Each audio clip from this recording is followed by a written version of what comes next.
ఈరోజు మనం మాట్లాడుకునేది ఉచిత బస్సు. ఉచిత బస్సు ఇస్తా అన్నారు కూటమి ప్రభుత్వం, బీజేపీ, టీడీపీ, జనసేన కలిసి.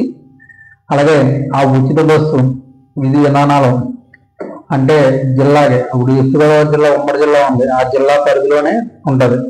అంటే అమలాపురం నుంచి కానీ, రాజమండ్రి నుంచి కానీ తుని వరకు, అలాగే పాయకరాపేట నుంచి విశాఖపట్నం దాటిన వరకు, ఇట్లా ఈ సరౌండింగ్ లోనే ఫ్రీ.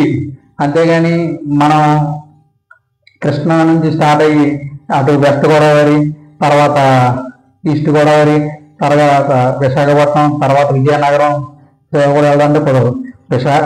కృష్ణా డిస్టిక్ అంటే విజయవాడ నుంచి హనుమాన్ జంక్షన్, నెక్స్ట్ ఏలూరు కూడా వెస్ట్ గోదావరి, ఏలూరు కూడా రాదు,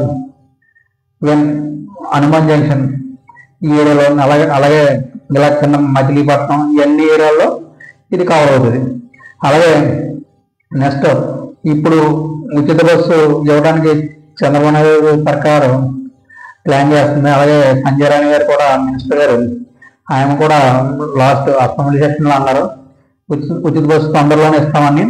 అలాగే నెక్స్ట్ ఆర్టీసీ అధికారులను కూడా పిలిపించుకుని అలా ఉచిత బస్సు విధి విధానం చెప్పాలంటే అప్పుడు 250 నుంచి 260 కోట్లు ఖర్చు అవుద్ది నెలకి అని చెప్పారు. అలాగే 2000 బస్సులు ఎక్స్ట్రా కావాలని.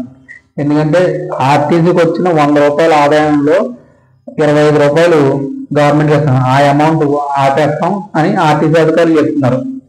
అలాగే ఉచిత బస్సు ఇచ్చిన తర్వాత పల్లెటూరులో కూడా ఎక్కువగా తిప్పాలని ప్లాన్ చేస్తున్నారు. అలాగే ఈ ఉచిత బస్సు ఇంకో 2 months 3 months లో ఉండొచ్చు. ఎందుకంటే తొందరలోనే, మ్యాక్సిమం తొందరలోనే వచ్చేలాగా ప్లాన్ చేస్తున్నారు. అలాగే కర్ణాటక ప్రభుత్వం, కాంగ్రెస్ ఉంది కదా, అక్కడ ఉన్న అధికారులను అడుగుతున్నారు ఉచిత బస్సు ఎలా ప్లాన్ చేయరు, ఎలా వస్తుంది ఏంటి అంటే. అలాగే తెలంగాణలో కూడా తెలంగాణ అధికారులతో కూడా అడిగారు. అంటే ఉచిత బస్సు ఇవ్వడం వలన ప్రభుత్వానికి చాలా అవసరం. ఎందుకంటే పనున్నా లేకపోయినా వెళ్ళే అవకాశం ఉంటుంది.